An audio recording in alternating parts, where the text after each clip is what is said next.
David Hundeyin joins us here again on the mother of all talk shows. Well, all eyes were on the judiciary, David. How did it work out?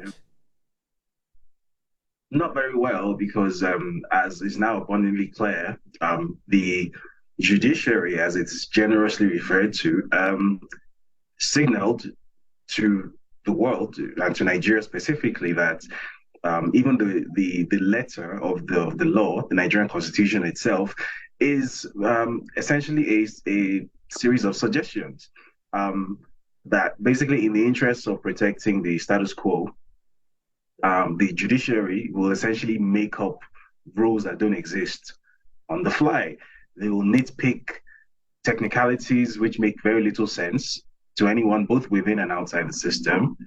And they will basically work their way back from a predetermined answer to basically to arrive at a series of contrived questions. And the only purpose of doing all of this is to subvert justice. So what is abundantly clear now is that even going forward, even after this inevitably goes to the Supreme Court, the outcome isn't going to be any different, because the Nigerian judiciary has made a mockery of itself. To give you an idea of just how much of a mockery that we're talking about now. Some of the judgments, the rulings that were pronounced on the day were that, for example, on the issue of the supposed president's drug dealing forfeiture in the United States, where, as you mentioned earlier, he forfeited the sum of $460,000 to the U.S. government, being proceeds of heroin trafficking.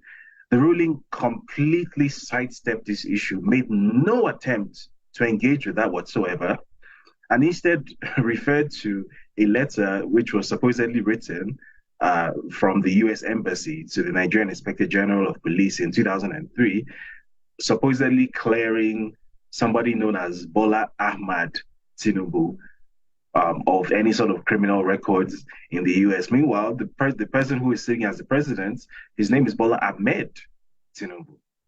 So, and if you know anything about law, you would know that such a thing isn't a simple typo, right? It's a whole different person that was requested. The details of a whole different person were requested. And obviously they got back the answer they were looking for, which is obviously, there is no such thing, because no such person exists. And that's what the supposed judiciary relied on 20 years later in 2023 to basically pronounce him innocent. The judgment said, based on that letter, he had no case, and that the forfeiture is a civil matter. It's not a criminal matter, so it's fine. That's what the supposed Chief Justice of the Nigerian Appeal Courts ruled. So what has become abundantly clear is that, as it stands, Nigeria has no law. Nigeria has a series of written and codified suggestions, but anything and everything, depending on how much money you have, depending on how much influence you have, anything and everything will be allowed to stand up in court, no matter how stupid, no matter how fatuous the argument is.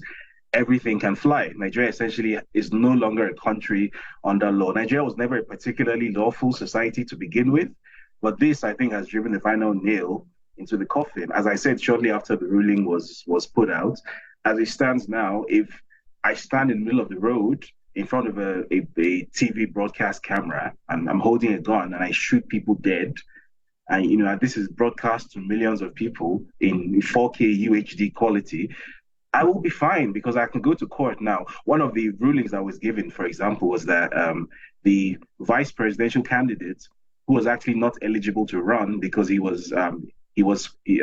had been registered as a contestant for another political office concurrently, which is illegal. The ruling given was that, as long he didn't do it intentionally, so it's fine. So essentially now what that means is the maxim which any lawyer anywhere in the world is raised with, which is that ignorance is no excuse under the law, has for the first time been turned on its head in Nigeria by the appeal court. So essentially, as I said, if I shoot a bunch of people dead in the streets in front of a TV camera, my argument in court can be I didn't do it intentionally, so I'm free to go. Another ruling that was given was that, the drug dealing forfeiture, the entity involved was the president's bank accounts and not the president's person. So the president's bank account Yeah, forfeited the money and not that's the one. the money. Yeah, that one actually made me laugh out loud. The Yeah, judges said that the money that was forfeited was a criminal, not the person who had the money in his bank yeah, account. In other words, yeah, it was these naughty $460,000 that are deserved of condemnation, not the person who had them resting in his account. To essentially. continue your analogy, you could claim that all these people you shot were not shot by you, they were shot by the gun. Exactly. Exactly. And apparently that would fly because that's the depth that we sunk to in the year 2023. So at this point, I think it's become clear now that if we're hoping for any kind of redemption from within the Nigerian system, it's probably not going to happen. At this point, I think it's the Nigerian people themselves, if they have any fight at all left in them, that have to look at what their contemporaries across the border in Niger have done and basically make up their minds. Are we going to consent to be mocked in this manner permanently, or are we going to do something and stand up for ourselves?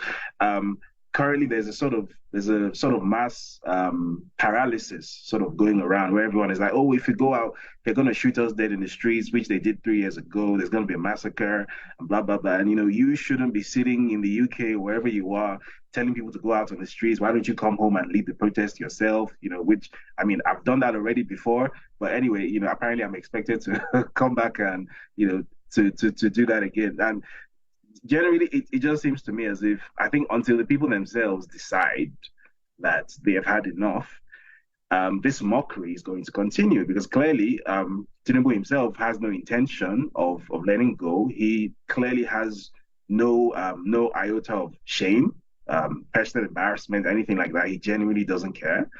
And the judiciary has also made it clear that they are just as shameless as he is. So essentially, the entire Nigerian establishment has made it very clear that it lacks a single modicum of shame, that is willing to do anything in public. I mean, if you watch the proceedings, you'd have seen toward the end, there was I think the only female justice on the panel. She actually she raised her voice and went into a rant and was screaming at the petitioners and essentially berating them for bringing up the petition and was basically saying things like, did you think that threats from social media would would move us to give another judgment? And it was almost as if Tinubu himself was speaking to the petitioners, and this is a judge.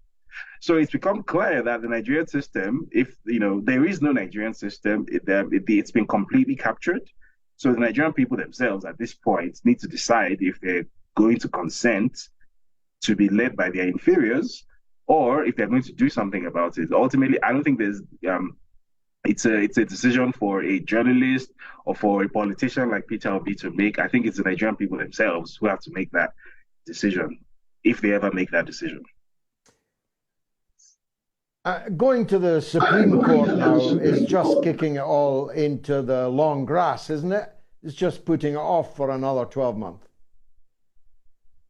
It's not even going to be up to 12 months. I think it's like just because I think the rule is that 60 days from the ruling, which was this past week, is the deadline for a verdict from the Supreme Court. So we're looking at sometime in November potentially. But yes, I definitely think I actually think the Supreme Court is even less likely to deliver a sensible verdict than the appeal court, because the Chief Justice of the Federation, by the way, his name is Kayode Ariwoola. He is actually a very close ally and a personal friend of Bola Tinubu himself. And rumor has it that he was actually placed in that position due to lobbying from Tinubu back when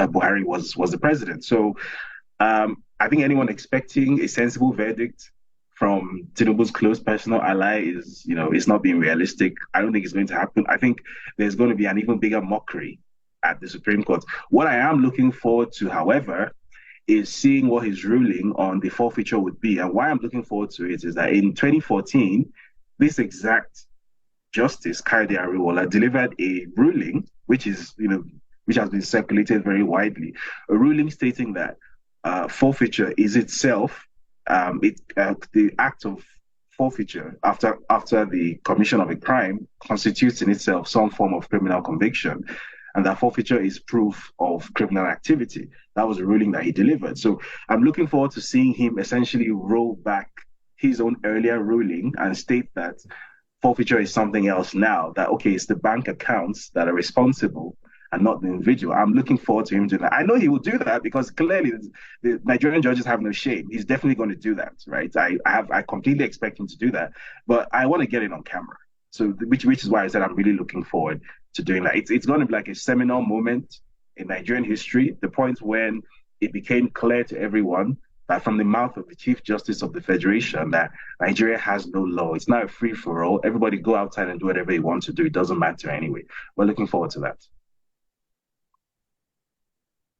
Nigeria, Nigeria is a great country. Its people, great people, and so numerous, so populous, so hardworking, so prosperous. But they've never produced a political leader of the stature of some of these smaller, poorer African countries. Why do you think that is?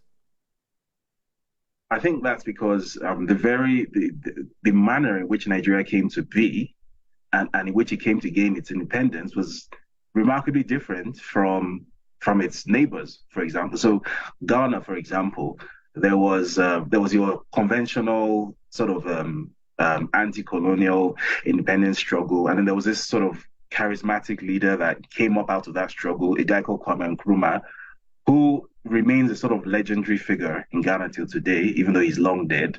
And the country sort of coalesced around a common vision for what an independent future looks like. In Nigeria, there was no such thing. It might surprise you to know that I think the year was 1955, when the motion for independence was first moved in the then Nigerian House of Parliament, fully half of the country actually opposed the motion. That might sound surprising to anyone who is familiar with African post-colonial history. Why on earth would members of an African parliament oppose um, independence? But that's the very sort of peculiar makeup of Nigeria, that the way it was put together, I'm not a fan of blaming the British for things that they did 60, 100 years ago. But unfortunately, that's just the reality, that the way Nigeria was put together by the British made it such that there was a very deliberate power imbalance between ethnicities which had almost sort of equal populations. So it was sort of like the classic divide and rule thing. So instead of having a country where maybe there's a clear majority and people can sort of coalesce around a shared vision, or even if it's equally sized groups, they were sort of left to sort of figure it out on their own. Instead, these three groups were sort of pit against each other by the British, which is like the classic empire building way of doing things, so that you get to remain in charge because these three idiots are fighting themselves. That's how Nigeria was put together by the Brits, unfortunately. And all these years later, unfortunately, Nigeria still pretty much remains very much the way it was in the 60s, whereby even though Nigeria has close to 500 plus ethnic groups, they're like basically three majority populations, and they essentially, till today, remain at loggerheads. They're not really able to agree on anything economically, politically. So the country remains sort of in a de facto state of war, which is why every time there's an election, people die because it's actual ethnic warfare every time it's time to select a new leader. Part of the reason why Peter Obi's candidacy was such a phenomenon was because he comes from the Igbo ethnic group, which if you're familiar with the Civil War history, rightly or wrongly, Nigeria's first ever military coup in 1966, was labeled as an Igbo coup. And as a result of that, the Igbos were deliberately politically sidelined for many decades in the Nigerian political mainstream. There's never been an Igbo head of state since 1966. And he seemed to come out of nowhere. And for the young people of Nigeria, people like myself who we never experienced a civil war. We never grew up in that era. I was born in 1990. This was ancient history by the time I was born. We just saw a competent administrator who could be a good leader. But for the people from older generations, there are all these issues which still exist in their minds, which continue to be a factor in the political equation. So for some people, it was, oh, he comes from this part of the country, so under no circumstances must he, get into that seat. So there's all sorts of complications, making it such that it's very difficult for Nigeria as a country to sort of evolve a common vision for what it even imagines Nigeria should look like in the future. So if you ask someone, I'm from Lagos, it's in the southwest, the largest city in Nigeria. So if you had to ask me what my vision for Nigeria ideally should be over the next 30 to 50 years, I could spend an hour talking about things that I would like to see, certain types of infrastructure investments, and how the sectors that the government should focus on, direct investment that should be made in education and healthcare, changes in law. I could tell you all of these things. But if you ask someone in Kano, which is in the northwest, what's their vision for Nigeria in the next 30, 50 years, they'll tell you something completely different, because they come from a completely different context where the primary consideration is, for many of them, the religion, which is a particularly conservative form of Islam, which, by and large, doesn't tend to coexist well with its neighbors. So there are those issues. If you ask someone from Onitsha, which is in the southeast, what's their vision for Nigeria, they'll probably give you a different answer as well. So Nigeria is essentially 3 or 4 countries struggling to fight each other, but it's one sort of nation state. So internally, it's never really worked. Externally, obviously, the world only sees a bunch of Africans from West Africa. We're all one nationality. We all carry one green passport. Internally, it's a lot more complicated. So unless there's a significant sort of social and mental revolution that takes place, whereby the young people, who are by far the majority of the country's population, as much as 70% of the country's population, decide that they want a break from the past, and that whatever the British did or didn't do, whatever the Ahmadu Bellos and the Ojukus, whatever happened between the 1950s and the 1970s, all of that doesn't concern us now, because we live in 2023. Our lives are a certain way now. We want to move forward into the future, and this is what we want. Until that happens, it's going to be very unlikely that Nigeria will coalesce around a sort of charismatic figure, a sort of Lee Kuan Yew or Kwame Nkrumah or Nelson Mandela. It's unlikely. It's not impossible, because we've seen the emergence of Peter Obi, which was not supposed to happen. So I think we're already seeing the green shoots, some sort of hope. However, as I said earlier, it's up to the young Nigerians themselves to take this to the end, because I think we've used the system as far as the system is willing to let us take it to. We're told after the protest movement, we're told, don't protest, go, form yourselves into a political formation, line up behind the candidates. We've done that, and we actually won the election. And the result was taken from us. We went to court, which is what you were supposed to do.